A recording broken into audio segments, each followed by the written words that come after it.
রাসূল সাল্লাল্লাহু আলাইহি সাল্লামের নবুয়তের প্রথম বর্ষে সূরা কলম নাজিল হয়। অবস্থা তখনও কঠিন হয়নি, কুরাইশরা তখনও সহিংস হয়ে ওঠেনি, প্রকাশ্য হামলা শুরু হয়নি, অবস্থা তখনও এমন পরিমাণে আক্রমণাত্মক হয়নি যার কারণে রাসূল সাল্লাল্লাহু আলাইহি সাল্লামকে ঈমানদারদেরকে নিয়ে মদিনায় হিজরত করতে হবে। একসময় মক্কায় রাসূল সাল্লাল্লাহু আলাইহি সাল্লামের উদ্দেশ্যে একটি হত্যা চেষ্টাও হয়েছিল। কিন্তু এই সব কিছুর আগে প্রাথমিক যুগে নাজিলকৃত সূরাগুলোর একটি হলো সূরা কলম। যে আয়াতগুলো আমি পাঠ করলাম তা সূরা কলমের অন্তর্গত। মক্কায় যে বিভিন্ন ধরনের শত্রুর সম্মুখীন হতে হবে, আল্লাহ এখানে রাসূল সাল্লাল্লাহু আলাইহি সাল্লামকে সেই বিষয়ে প্রস্তুত করেছেন। আমাদেরকে এখানে প্রথমত মক্কার শত্রু এবং মদিনার শত্রুর মধ্যে পার্থক্য উপলব্ধি করতে হবে। যদিও উভয় ক্ষেত্রেই শত্রু কুরাইশ, মদিনার শত্রুরাও কুরাইশ যারা আসবে যুদ্ধক্ষেত্রে, আর মক্কায়ও শত্রু কুরাইশ, কিন্তু যুদ্ধক্ষেত্রের শত্রু এবং আদর্শিক শত্রুর মাঝে পার্থক্য রয়েছে। মক্কি যুগের কুরাইশা হলো প্রথমত এবং প্রধানত আদর্শিক শত্রু। ইসলামের বার্তাটির বিরুদ্ধে রাসূল সাল্লাল্লাহু আলাইহি সাল্লামের মিশনটির বিরুদ্ধে তারা অপপ্রচারের মাধ্যমে লড়াই করার চেষ্টা করেছে। তারা এর বিরুদ্ধে মনস্তাত্ত্বিক লড়াই, বিশ্বাসগত লড়াই করার চেষ্টা করেছে। এটা হলো প্রথম যুদ্ধ। আর যুদ্ধক্ষেত্রের লড়াইটি ছিল দ্বিতীয় যুদ্ধ। কোরআনের 2/3 কথা বলেছে প্রথম লড়াইটি নিয়ে। মক্কি সূরাগুলোর বিষয়বস্তু ছিল এই প্রথম লড়াই। আর এমনকি এই লড়াইটি প্রবল রূপ ধারণ করার আগে, মক্কার সেই আদর্শিক লড়াইটি প্রবল হওয়ার আগে রাসূল সাল্লাল্লাহু আলাইহি সাল্লামকে প্রস্তুত করা হচ্ছে যে কি ধরনের আক্রমণ আসতে যাচ্ছে। এখানে সূরা কলামে 2 ধরনের আক্রমণের কথা এসেছে, আর ঠিক পরের সূরাটি সূরা হাক্কাতে বাকি আক্রমণগুলোর বিষয় এসেছে। তো আজকের খুতবায় আমি চাই যে সংক্ষেপে হলেও আপনারা এই 2 ধরনের আক্রমণের পার্থক্য সম্পর্কে জানুন।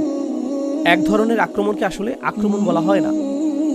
এটাকে মনে হয় যে কেউ আপনার জন্য খারাপ অনুভব করছে, কেউ আপনার জন্য দুঃখ বোধ করছে। যেমন আপনি শুনলেন যে রাসূল সাল্লাল্লাহু আলাইহি ওয়াসাল্লাম সম্পর্কে মানুষজন বলছে যে তিনি উন্মাদ। যখন কেউ উন্মাদ হয়ে যায় অথবা তাকে জিন আক্রান্ত করে, মাজনুন শব্দটি এই উভয় অর্থই প্রকাশ করে। জুন্না আকলুহু আও আলাইহি জিন এর অর্থ হতে পারে যে তার মস্তিষ্ক আর কাজ করছে না, তার চিন্তা শক্তি আচ্ছন্ন হয়ে আছে। সে হয়তো কোনো ধরনের বাইপোলার ডিসঅর্ডার বা সিজোফ্রেনিয়া অথবা কোনো ধরনের মানসিক রোগে আক্রান্ত। এটা মাজনুন শব্দটির একটি অর্থ। এর আরেকটি অর্থ হলো কোনো শয়তান অথবা জিন তাকে আছর করেছে। প্রাচীন সময়ে এই 2 ধরনের অর্থই প্রযোজ্য ছিল। কিন্তু যখন তারা নবীজি সম্পর্কে এটা বলতো, তারা এটা বোঝাতো না যে তার উদ্দেশ্য খারাপ, বরং এরকম বলতো তার এতে কোনো দোষ নেই, বেচারার বুদ্ধি লোপ পেয়েছে, নাউজুবিল্লাহ। এভাবেই তারা রাসূল সাল্লাল্লাহু আলাইহি সাল্লাম সম্পর্কে কথা বলতো। তো এখানে তারা ইসলাম অস্বীকার করছে, কিন্তু রাসূল সাল্লাল্লাহু আলাইহি সাল্লামের চরিত্রকে আক্রমণ করছে না। তারা শুধু বলছে যে সে অসুস্থ, সে স্বাভাবিক না, আমরা তার জন্য দুঃখবোধ করছি। তো এটা একটা আক্রমণ, কিন্তু আক্রমণটি তার চরিত্রের উপর না। এটা তার চরিত্রকে সরাসরি আক্রমণ করে না, শুধুমাত্র তার বক্তব্যকে অস্বীকার করার একটা উপায়। আর এর বিপরীতটা আপনি পাবেন সূরা হাক্কাতে। সূরা কলামের শুরুতে এবং শেষে আল্লাহ বলছেন মা আনতা বিনিআমাতি রাব্বিকা বিমাজনুন, অথবা লা ইউযলিকুনা বিআবসারিহিম লাম্মা সামি'উ যিকরা ওয়া ইয়াকুলুনা ইন্নাহু লামাজনুন। এগুলোই সূরা কলামে বর্ণিত হচ্ছে। যখন আপনি সূরা হাক্কাতে যাবেন, আপনি দেখবেন যে তারা তাকে কবি আখ্যায়িত করেছে, তারা তাকে মন গণনাকারী বলেছে। আর একজন কবি এমন ব্যক্তি যে মানসিক বিকারগ্রস্ত নয়। সে যা লিখবে তা নিয়ে সে পরিকল্পনা করে, চিন্তা করে, সে সৃজনশীল, সে এমন কিছু সৃজন করে যা মানুষকে প্রভাবিত করে। তো এখন তারা রাসূল সাল্লাল্লাহু আলাইহি সাল্লামের চরিত্রের প্রতি অভিযোগ আনছে। তো একটি হলো প্রত্যক্ষ আক্রমণ, আরেকটি হলো পরোক্ষ আক্রমণ। আর আসলে প্রত্যক্ষ আক্রমণটির মোকাবেলা করা অধিকতর সহজ। কমপক্ষে আপনি আপনার শত্রুকে চিনেন, সে আপনার চোখের সামনে, সে আপনাকে মিথ্যাবাদী অথবা এটা সেটা বলছে, কিন্তু পরোক্ষ আক্রমণটি আপনার উদ্দেশ্যে করা হয় না। তারা যদি রাসূল সাল্লাল্লাহু আলাইহি সাল্লামকে মানসিক বিকারগ্রস্ত বলে, রাসূলকে শোনানো এর উদ্দেশ্য না। তারা তার চারপাশের মানুষদের বলতে চাইছে যে তিনি মানসিক বিকারগ্রস্ত, অতএব তারা যাতে তাকে গুরুত্ব না দেয়। কারণ তারা যদি রাসূল সাল্লাল্লাহু আলাইহি সাল্লামের চারপাশের মানুষদের কাছে এসে বলে যে সে একজন মিথ্যুক, সে একজন কবি, সে মন গণনাকারী, তার ভিন্ন পরিকল্পনা রয়েছে, তো তখন তারা বলবে যে আমরা তাকে সারা জীবন ধরে চিনি, তিনি একজন সৎ মানুষ, তোমরাই বরং মিথ্যাবাদী। তো এটা কাজে দিবে না। তাই তাদেরকে এমন একটা কৌশল নিয়ে আসতে হবে যা রাসূল সাল্লাল্লাহু আলাইহি সাল্লামকে জনবিচ্ছিন্ন করে দিবে।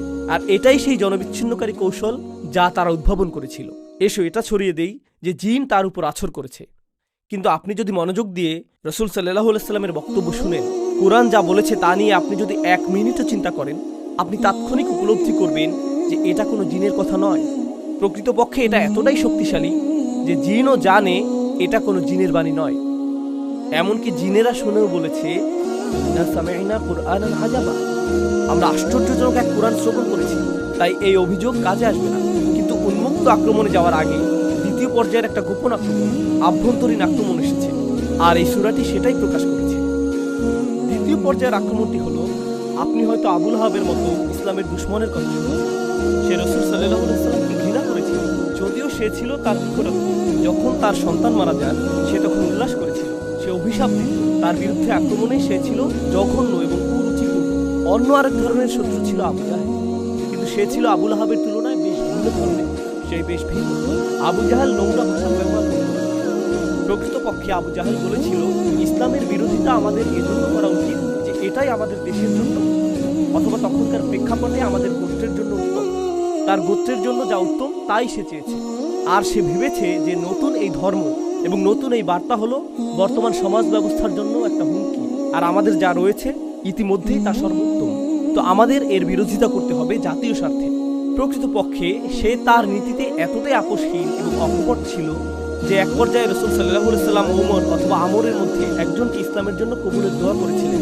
আমর হলো আবু জাহেল, আর আল্লাহ ওমর রাদিয়াল্লাহু তাআলা আনহুর দ্বারা সেই দোয়া কবুল করেছিলেন। কারণ এমনকি রাসূল সাল্লাল্লাহু আলাইহি ওয়াসাল্লামও আবু জাহেলের ব্যক্তিত্বের মাঝে শক্তিশালী কিছু গুণাবলী দেখতে পেয়েছিলেন। এমনকি এই দৃষ্টিকোণ থেকেও যে যদি সে শত্রু হয়, কমপক্ষে সে তো গোপনে শত্রুতা করছে না, সে নানান ধরনের অভিযোগ নিয়ে লুকোচুরি খেলছে না। না, আমি ইসলামের বিরোধিতা করি, এই হলো আমার কারণ। আমরা এটা বলছি না যে তার কারণটি ভুল অথবা সঠিক, কিন্তু কমপক্ষে সে তার নিজের সাথে সৎ। তার ভিতরে যা রয়েছে বাইরেও তা প্রদর্শন করেছে। তার কুফরিতে সে অকপট। এই শত্রুর মাঝেও এক ধরনের সততা রয়েছে। সে ছিল ব্যক্তিত্ব সম্পন্ন শত্রু। কিন্তু এরপর আরেক ধরনের শত্রু রয়েছে। প্রসঙ্গক্রমে আবু জাহেল সম্পর্কে আরেকটা বিষয় হলো, এমনকি আল্লাহ কোরআনে সর্বপ্রথম নাজিলকৃত সূরা অর্থাৎ সূরা আলাকে উল্লেখ করেছেন, আরাআইতা ইন কানা আলাল হুদা আও আমারা বিত্তাকওয়া। আপনি কি ভেবে দেখেছেন যে যদি সেই ব্যক্তি, এখানে আবু জাহেলের প্রতি ইঙ্গিত করা হয়েছে। আবু জাহেল সম্পর্কে আল্লাহ বলছেন, আপনি কি লক্ষ্য করেননি যে সে যদি সঠিক হিদায়াতের পথে চলত এবং তাকওয়ার নির্দেশ দিত? অর্থাৎ এমনকি আল্লাহও আবু জাহেলের মাঝে সম্ভাবনা লক্ষ্য করেছিলেন। এমনকি আল্লাহও তা লক্ষ্য করেছিলেন, তাই স্পষ্টতই নবীজিও তা লক্ষ্য করেছিলেন। কিন্তু তৃতীয় এক ধরনের শত্রু রয়েছে, আর এরাই সবচেয়ে ভয়ঙ্কর ধরনের শত্রু। তো আবুল আহাবের মতো শত্রু রয়েছে, আবু জাহেলের মতো শত্রু রয়েছে, আর এরা হলো আদর্শগত শত্রু। কিন্তু তৃতীয় ধরনের শত্রু হলো সবচেয়ে ভয়ঙ্কর শত্রু। কিভাবে আমরা জানতে পারি যে এরাই সবচেয়ে ভয়ঙ্কর শত্রু? এরা হলো উতবা ইবনে রাবিয়া অথবা ওয়ালিদ ইবনে মুগীরার মতো শত্রু। এই নামগুলো আপনাদের জন্য গুরুত্বপূর্ণ না, কিন্তু তাদের বৈশিষ্ট্যগুলো জেনে রাখা গুরুত্বপূর্ণ। তারা কেন এত ভয়ঙ্কর? কারণ একেবারে প্রথম দিকে রহিতে, প্রাথমিক সময়ে রহিতে আল্লাহ নবীজিকে এই তৃতীয় ধরনের শত্রুর ব্যাপারে সতর্ক করেছেন। এই লোকদের ব্যাপারে সতর্ক থাকবেন। কেন? কারণ তারা আপনার কাছে বন্ধু হিসেবে আসবে, আপনার কাছে শত্রু হিসেবে আসবে না। তারা আপনার সাথে হ্যান্ডশেক করতে আসবে। তারা এসে বলবে, যা ঘটে যাচ্ছে তার জন্য আমরা দুঃখ অনুভব করছি, আমি চাই যে তুমি নিরাপদে থাকো, আমি চাই না যে এটা ঘটুক, আমি তোমার পক্ষে রয়েছি। আল্লাহ বলেছেন, ফালা তুতিইল মুকাজ্জিবিন, কারো প্রভাবের বশবর্তী হয়ে যেও না। এই তআ বলতে শুধুমাত্র অনুসরণ বোঝায় না, অনেক অনুবাদ রয়েছে। মিথ্যুকদের অনুসরণ করবে না, কিন্তু আরবিতে এই তআ শুধু অনুসরণ না, আসলে আরবিতে তও অর্থ কোনো কিছুর প্রতি ঝুঁকে যাওয়া, আল মাইলু ইলা শাই। তো প্রভাবিত হইও না, কথা শোনো না, মনোযোগ দিও না। আপনি যখন যথেষ্ট সংখ্যকবার কোনো কিছু শুনতে থাকেন, এটা আপনাকে প্রভাবিত করতে শুরু করবে সচেতনভাবে অথবা অবচেতনভাবে। রাসূল সাল্লাল্লাহু আলাইহি ওয়াসাল্লামকে এটা বলা হয়েছে, এই লোকগুলো খুবই প্রভাব বিস্তারকারী। তাদের কাছ থেকে কোনো প্রভাবের শিকার হবেন না, তাদের কাছ থেকে কোনো কিছু নেবেন না। এরা হলো সম্পূর্ণ মুকাদ্দিবিন। মুকাদ্দিবিন অর্থ তারা মনে করে যে আপনি একজন মিথ্যাবাদী। তারা মুখ দিয়ে যা বলে তা গুরুত্বপূর্ণ না, যা তারা আসলেই মনে করে আপনি একজন মিথ্যাবাদী। আর তারা পৃথিবীকেও এটা দেখাতে চায় যে আপনি একজন মিথ্যাবাদী। এরপর আল্লাহ তাদের বৈশিষ্ট্যগুলো বর্ণনা করেছেন। আর আপনি যদি মক্কি সূরাগুলো অধ্যয়ন করেন, আপনি জানতে পারবেন যে আল্লাহর কিতাবে কাফেরদেরকে শুধু কাফিরই বলা হয়েছে, মুশরিকদেরকে শুধু মুশরিকই বলা হয়েছে, শত্রুদেরকে শত্রুই বলা হয়েছে। কিন্তু এই ব্যক্তি, এই চরিত্রটির অনেকগুলো বর্ণনা আল্লাহ প্রদান করেছেন। কোরআনে এরকমটা সচরাচর পাওয়া যায় না, খুবই কম। আর তিনি এটা একেবারে প্রাথমিক যুগের রহিতেই প্রদান করেছেন, যেন রাসূল সাল্লাল্লাহু আলাইহি ওয়াসাল্লাম এই লোকগুলোর সাথে সাক্ষাৎ করার আগেই এই বিষয়ে প্রস্তুত থাকতে পারেন। আপনি যখন উঁচু পর্যায়ের কোনো মিটিংয়ে যান, প্রথমে আপনার একটা ব্রিফিংয়ের প্রয়োজন হয়, তাই না?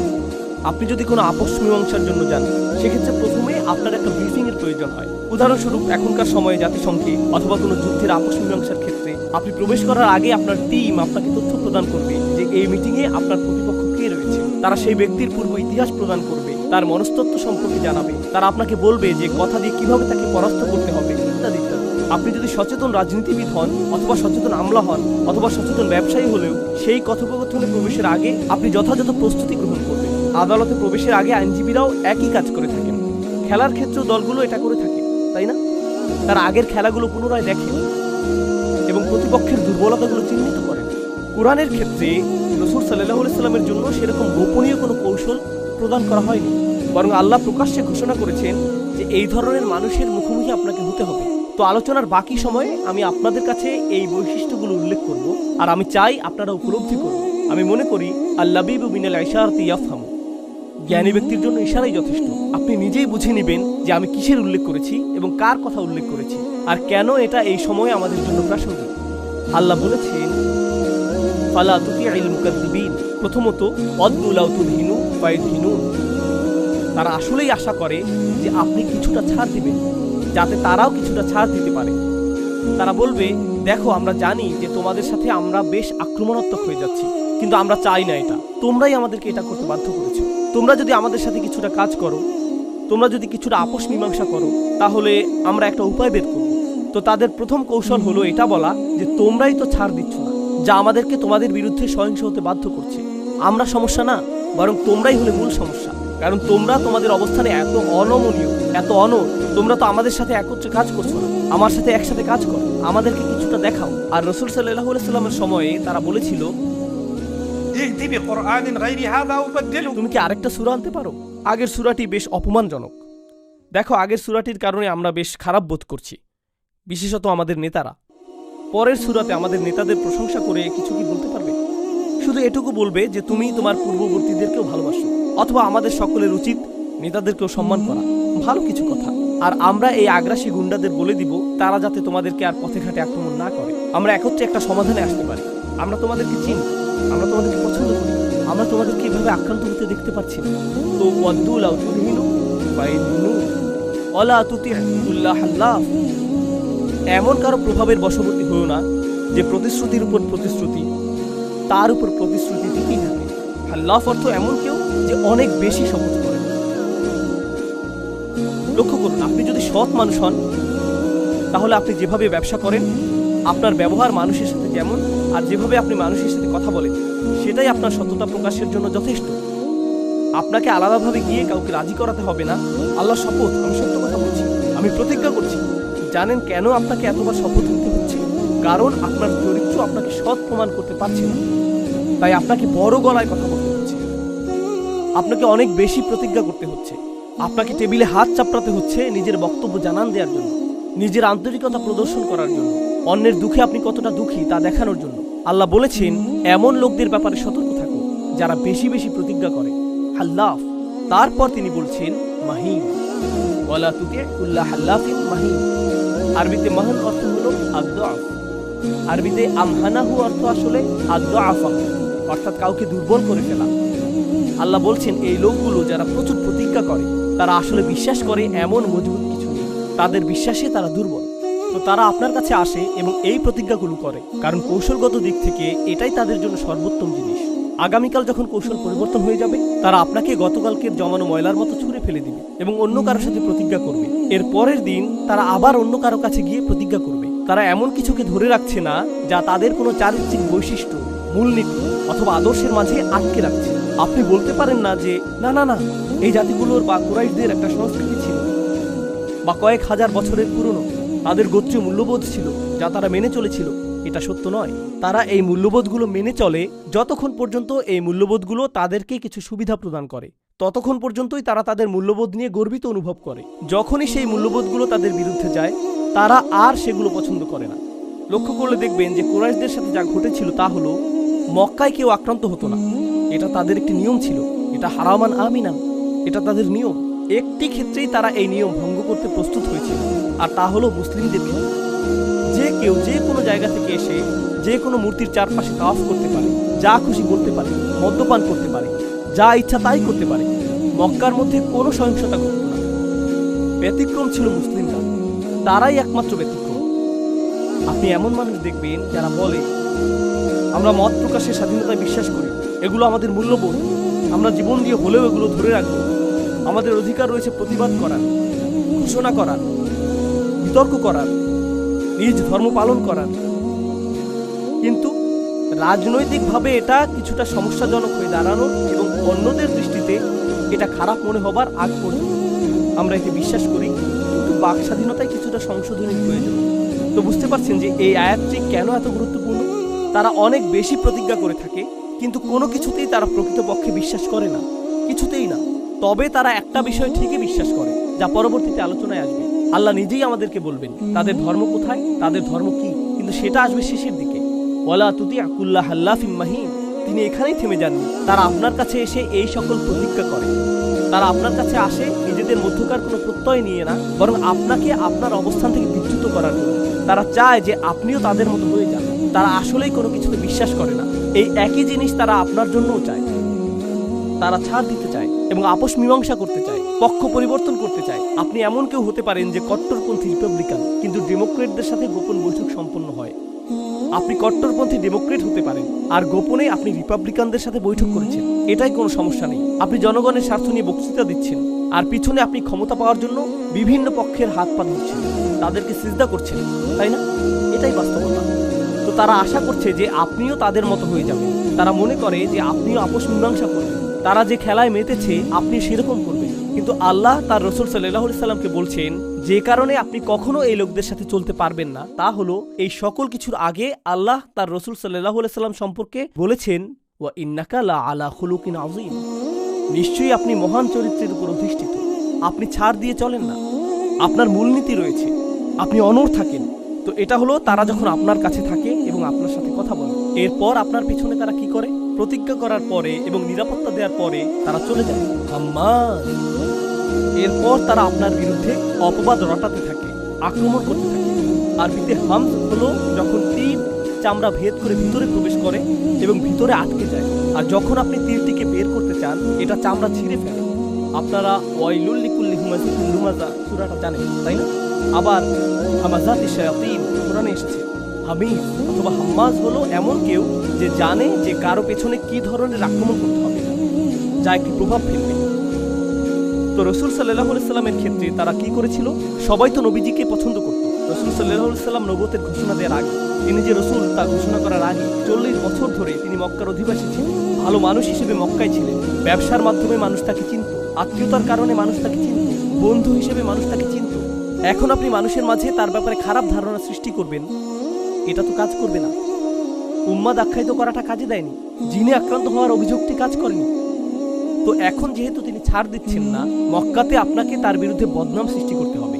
আপনি কারো কাছে গিয়ে বলবেন, মুহাম্মদ প্রকৃতপক্ষে একটা সমস্যা, সাল্লাল্লাহু আলাইহি সাল্লাম তারা বলে না, কিন্তু আমরা বলি সে আসলেই সমস্যা। সে কেন সমস্যা হবে? সে তো অনেক ভালো মানুষ। সেই সমস্যাজনক বলতে তুমি কি বোঝাচ্ছ? আর এই লোকটি যার সাথে আপনি কথা বলছেন, সে পারিবারিক মূল্যবোধে বিশ্বাস করে। তো আপনি তার কাছে গেলেন এবং বললেন, জানো মুহাম্মদের সমস্যা কোনটা? সে পরিবার ভেঙে দিচ্ছে। কি? মুহাম্মদ পরিবার ভেঙে দিচ্ছে? হ্যাঁ, সন্তান তার বাবার বিরুদ্ধে যাচ্ছে, স্ত্রী তার স্বামীর বিরুদ্ধে যাচ্ছে, স্বামী তার স্ত্রীর বিরুদ্ধে যাচ্ছে, মানুষ তাদের পরিবারের বিরুদ্ধে বিদ্রোহ করছে, সে পরিবার ধ্বংস করছে। তুমি জানো না? সে পরিবার ব্যবস্থার জন্য একটা হুমকি। ও, তাহলে তো এটা ভালো না। তো সে জানে যে এই লোকটিকে কি বলতে হবে। সে অন্য আরেকজনের কাছে গেল যে হলো পুঁজিবাদী, জানো মুহাম্মদ ব্যবসার জন্য ক্ষতিকর।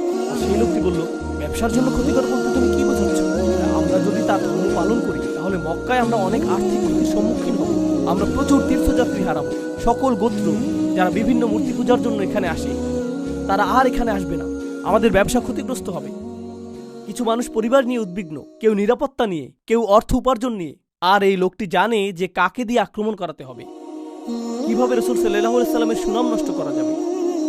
আল্লাহ বলেছেন, তাদের মিথ্যা প্ররোচনায় প্রভাবিত হন না। ওয়ালা তুতি'আ কুল্লা হাম্মাজ মাশাইম বিনামিম। তারা হেঁটে বেড়ায়, তারা বিভিন্ন আসরে ঘুরে বেড়ায় এবং তারা নামিমাহ করে বেড়ায়। আরবিতে নামিম শব্দটি এসেছে নাম অথবা নিম্মাহ থেকে। আরবিতে নিম্মাহ হলো খুবই হালকা বাতাস। আপনি যদি একটি মাঠের পাশ দিয়ে হেঁটে যান যার মধ্যে ফুল রয়েছে আর আপনি খুব সামান্য ফুলের ঘ্রাণ পান, এটাকে আরবিতে নিম্মাহ বলা হয়। আর এমন কিছু যা খুবই নাজুক, এটাকেও বলা হয় নাম্মা। এজন্য একটি হাদিসে রাসূল সাল্লাল্লাহু আলাইহি ওয়াসাল্লাম বলেছেন, লা তুমাত্তিলু নাম্মাতাল্লাহ। পশু পাখিদের সম্পর্কে বলতে গিয়ে নবীজি বলেছেন, আল্লাহর নাম্মাকে শাস্তি দিয়ে দৃষ্টান্ত স্থাপন করো না, অর্থাৎ পশু পাখিরা নাজুক। তো এখানে নামিম বলতে বোঝায় সে ঘুরে বেড়ায় আর সূক্ষ্ম কিছু জিনিস ছড়িয়ে বেড়ায়, যা উত্তেজনার সৃষ্টি করে। আপনার এমন বন্ধু থাকতে পারে অথবা কর্মস্থলে এমন মানুষ থাকতে পারে যারা সমস্যা সরাসরি সৃষ্টি করে না, তারা শুধু একটি বাক্য ছুড়ে দেয় এবং এরপর আগুন জ্বলে ওঠে, এরপর তারা সেই স্থান ত্যাগ করে। এটাই হলো নামিম। আর সে এখানে কিছুটা আগুন জ্বালায়, কিছুটা আগুন ওখানে, আর কিছুটা সেখানে। আমি এই মন্ত্রীর সাথে সাক্ষাৎ করব, আমি সেই রেস্টুরেন্টে গিয়ে অমুক রাজনীতিবিদের জন্য অপেক্ষা করব। ও, আপনি এখানে কি করছেন? আপনার সাথে সাক্ষাৎ হয়ে ভালো লাগলো। সে কিন্তু এতটা সময় ধরে অপেক্ষা করেছিল শুধু একটি বাক্য প্রয়োগ করার জন্য। অন্য কেউ বিষয়টা খেয়ালও করবে না, যেটা প্রচ্ছন্ন অপপ্রচার। তো একটি হলো হামাজ, উন্মুক্ত আক্রমণ, ঠিক সেই তীরের মতো যা বিদ্ধ করে। আরেকটা হলো বাদশা ইবনে নামিম, বিভিন্ন পক্ষের মাঝে উত্তেজনা সৃষ্টির জন্য ছোট ছোট বাক্য ছড়িয়ে ঘুরে বেড়ানো। এটা বেশ জঘন্য অপপ্রচারের কৌশল।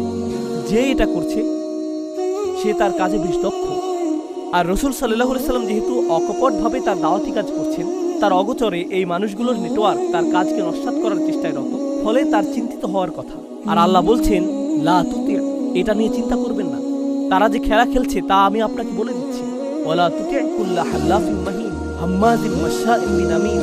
আর তাদের প্রকৃত অবস্থা আল্লাহ জানাচ্ছেন, মান্নাইন লিল খায়র মু'তাদিন আথিম। তারা বলে বেড়ায় যে আমরা দেশের কল্যাণ কামনা করি, আমরা আমাদের জনগণের নিরাপত্তা নিশ্চিত করি, আমরা জাতীয় স্বার্থ রক্ষা করতে চাই। আল্লাহ বলেছেন, এই মানুষগুলোই তারা যারা ভালো যে কোনো কিছুকে বাধাগ্রস্ত করে। মান্নাইন লিল খায়র। আর তারা নিজেদের গণ্ডির মধ্যে সকল আইন ভঙ্গ করে, মু'তাদ। আর তারা প্রতিনিয়ত পাপের মধ্যে আছে, প্রতিনিয়ত অন্যায়ের মধ্যে রয়েছে। এরা হলো সবচেয়ে খারাপ ধরনের মানুষ। মান্নাইন লিল খায়র মু'তাদিন আথিম। একই সাথে এটা বর্ণনা করছে যে এই লোকগুলোর মনে অন্য কারো প্রতি শুভকামনা থাকে না, বরং তারা কল্যাণের ক্ষেত্রে বাধা হয়ে দাঁড়ায়। তারা কোনো ধরনের কল্যাণের প্রসার করতে দেয় না। আর এই সবগুলো উল্লেখ করে আল্লাহ বলছেন, উতুল্লিন বা'দা যালিকা যানিম। আরবিতে উতলা হলো একটা জমি যা কেটে ফেলা হয়েছে অথবা খুঁড়ে ফেলা হয়েছে। আপনার উঠোনে যদি পুকুর তৈরির জন্য একটা গর্ত করেন, তখন এক পাশে মাটি স্তূপ করে রাখা হয়। এখন এই যে মাটিগুলো জমির মাটি থেকে আলাদা করা হয়েছে, এটাই উতলা। একজন ব্যক্তি যে উতুল, সে নিজেকে অন্য সকলের চেয়ে আলাদা মনে করে। অন্য সকলে হলো কীটপতঙ্গ এবং পশু, কীটপতঙ্গ এবং পশু। অন্য সকলে হলো শুধু সংখ্যা এবং পরিসংখ্যান। গুরুত্বপূর্ণ বিষয় হলাম আমি এবং আমার আশেপাশের মানুষজন। এগুলোই গুরুত্বপূর্ণ, অন্য সকলের সাথে যা ঘটার ঘটবে। আর শেষ অংশে আল্লাহ বড় ধরনের একটা অপমান করেছেন, বা'দা যালিকা যানিম। সর্বশেষ যে অপমান আল্লাহ করেছেন তা হলো এই সকল বৈশিষ্ট্য ছাড়াও সেই ব্যক্তিটি জানিম। আরবিতে জানাম হলো এমন ব্যক্তি যে দাবি করে যে সে একটি গোত্রের অন্তর্ভুক্ত, কিন্তু প্রকৃতপক্ষে সে সেই গোত্রের অন্তর্ভুক্ত নয়, অথবা সে অবৈধ সন্তান, অর্থাৎ বিবাহ বহির্ভূত সম্পর্ক থেকে যার জন্ম। এরকম ব্যক্তিকে তারা বলতো জানিম। ইদ্দা আন্নাহু মিন কওমিন লাইসা মিনহুম হাযা হুয়া জানিম। তো সে দাবি করছে যে সে একটি গোত্রের অন্তর্ভুক্ত, কিন্তু সে আসলে তা নয়। আল্লাহ এই শব্দটি ব্যবহার করে এই ব্যক্তিটিকে বর্ণনা করেছেন যার কোনো আনুগত্য নেই, এমনকি তার গোত্রের প্রতিও, এমনকি তার পরিবারের প্রতিও। তার নিজে ছাড়া অন্য কারো প্রতি আনুগত্য নেই। সে চূড়ান্তভাবে নোংরা একজন রাজনীতিবিদ, বক্তব্যে খুবই পারদর্শী, অপপ্রচারে খুবই পারদর্শী, কৌশলে সিদ্ধহস্ত, কোনো কল্যাণের প্রসার রোধে প্রতিজ্ঞাবদ্ধ, আর নিজে ছাড়া অন্য সকলের প্রতি আনুগত্যহীন। উতুল্লিন বা'দা যালিকা যানিম। এই সব কিছুর পরেও তার কেন প্রভাব রয়েছে? সে যদি এতই জঘন্য মানুষ হয়ে থাকে, এরকম মানুষের কেন প্রভাব রয়েছে? আন কানা যা মালিন ওয়া বানিন। তার অর্থ এবং লোকবল রয়েছে, এটাই তার আদর্শ, অর্থ সম্পদ। আর আগের দিনে বানিন হলো আপনার লোকবল, তারা হলো আপনার সহযোগী। গোত্রগত বিবেচনায় বানিন হলো আপনার সেনাবাহিনী। যেমন প্রাচীন সময়ে ইয়াকুব আলাইহিস সালামের সন্তানেরা নিজেদেরকে উসবাহ বলে আখ্যায়িত করেছিল, তাই না? নাহনু উসবাহ, কারণ তারা গৃহের সেনাবাহিনী, তারাই গৃহের নিরাপত্তা রক্ষী। আধুনিক সময়ে বানিন অর্থ শুধু এটা না যে আপনার সন্তান সন্ততি রয়েছে। আধুনিক সময়ে বানিন হলো আপনি সামরিক শক্তির অধিকারী, পারমাণবিক শক্তির অধিকারী, ট্যাঙ্কের অধিকারী, আয়রন ডোমের অধিকারী। এগুলো আপনার বানিন। আর আপনার অর্থসংস্থানকারী উৎসও রয়েছে। আন কানা যা মালিন ওয়া বানিন, শক্তির অধিকারী, অর্থের অধিকারী। অর্থ থাকলে সত্য আপনার সাথে থাকবে। এটা আল্লাহর মূল্যায়ন সেই ধরনের মানুষ সম্পর্কে রাসূল সাল্লাল্লাহু আলাইহি ওয়াসাল্লামকে যাদের মোকাবেলা করতে হবে। কিন্তু কোরআনের বিচক্ষণতা হলো আল্লাহ বলেননি যে উতবা ইবনে রাবিয়া থেকে সতর্ক থাকে, ওয়ালিদ ইবনে মুগিরা থেকে সতর্ক থাকে। না না না, কুল্লা হাল্লাফিন মাহিন, কুল্লা অর্থ এরকম প্রত্যেক ব্যক্তি থেকে যে এটা এটা এটা করে। আর সূরা কলামের শুরুতে এই বৈশিষ্ট্যগুলো উল্লেখ করে আল্লাহ গোটা বিশ্বের মুসলিমদেরকে প্রস্তুত করেছেন নোংরা রাজনীতিবিদদের সম্পর্কে এবং তাদের নোংরা কৌশলগুলো সম্পর্কে, যা সামনে এসে তারা তাদের আনুগত্য প্রদর্শন করে। তাদের কোনো ধর্ম নেই, একমাত্র অর্থ এবং ক্ষমতা ছাড়া, এছাড়া কোনো ধর্ম নেই। সেই প্রভাবের বশবর্তী হবেন না, নিজেদের অবস্থানে মজবুত থাকুন। এই বার্তাটি সূরার শুরুতে আল্লাহ রাসূল সাল্লাল্লাহু আলাইহি সাল্লাম সম্পর্কে প্রদান করেছেন। শেষ একটি বিষয় আপনাদের বলবো যা অবাক করার মতো। কোরআন তখনও মক্কায় ছড়িয়ে পড়ে। রাসূল সাল্লাল্লাহু আলাইহি সাল্লামের উপর নাযিলকৃত প্রথম 5টি ওহীর একটি সম্ভবত সূরা কলাম। এটি একেবারে শুরুর দিকের প্রাথমিক ওহীগুলোর একটি। এটা থেকে মনে হয় যে তিনি ইতিমধ্যেই আদর্শিক লড়াইয়ে জড়িয়ে পড়েছেন, কিন্তু না, এখানে রাসূল সাল্লাল্লাহু আলাইহি সাল্লামকে প্রস্তুত করা হচ্ছে। আর এখানে শত্রুদেরকেও জানান দেয়া হচ্ছে যে তোমরা মনে করেছো যে তোমরা যা করো তা ঘরের ভিতরেই আবদ্ধ থাকবে, আর এই সম্পর্কে আল্লাহ কিছু জানেন না। আল্লাহ জানেন এবং তিনি তার রাসূলকেও জানিয়ে দিয়েছেন আল্লাহর কাছে গোপন কিছুই নেই, তোমরা প্রকাশিত হয়ে গিয়েছো। এই লোকগুলো সর্বোচ্চ চেষ্টা করে তাদের কৃতকর্ম গোপন রাখার জন্য। এজন্যই তারা হেলস করতে থাকে, বারবার প্রতিজ্ঞা করতে থাকে। তাদের গোটা প্রচারণার উদ্দেশ্যই হলো তাদের কৃতকর্ম গোপন রাখা, নিজেদের হাতকে সরাসরি রক্তে রঞ্জিত না করা, জঘন্য কাজগুলো অন্য কাউকে দিয়ে করিয়ে নেয়া। এই জন্যই তারা নামিমাহ করে বেড়ায়। আর আল্লাহ কি করলেন? আল্লাহ তাদের প্রতি আঙ্গুলি নির্দেশ করে দেখিয়ে দিলেন। তিনি সকল আবরণ, সকল অপপ্রচার, সকল ধূম্রজাল দূর করে দিলেন, যার পেছনে তারা লুকিয়ে থাকত। এটাই আল্লাহর কিতাবের শক্তিমাত্রা, যে এটা শয়তান এবং শয়তানের বাহিনীর কৌশলকে এমনভাবে প্রকাশিত করে দেয় যা শুধু আল্লাহর পক্ষেই সম্ভব। আল্লাহ আমাদেরকে সত্যের পথে দৃঢ় থাকার সামর্থ্য দান করুন, আমাদেরকে ব্যক্তিগতভাবে এবং উম্মাহ হিসেবে রক্ষা করুন, যাতে আমরা কখনোই এখানে বর্ণিত মানুষগুলোর চক্রান্তর জালে আটকা না পড়ি। বারাকাল্লাহু লি ওয়া লাকুম ফিল কুরআনিল হাকীম ওয়া নাফা'নি ওয়া ইয়্যাকুম বিল আয়াতি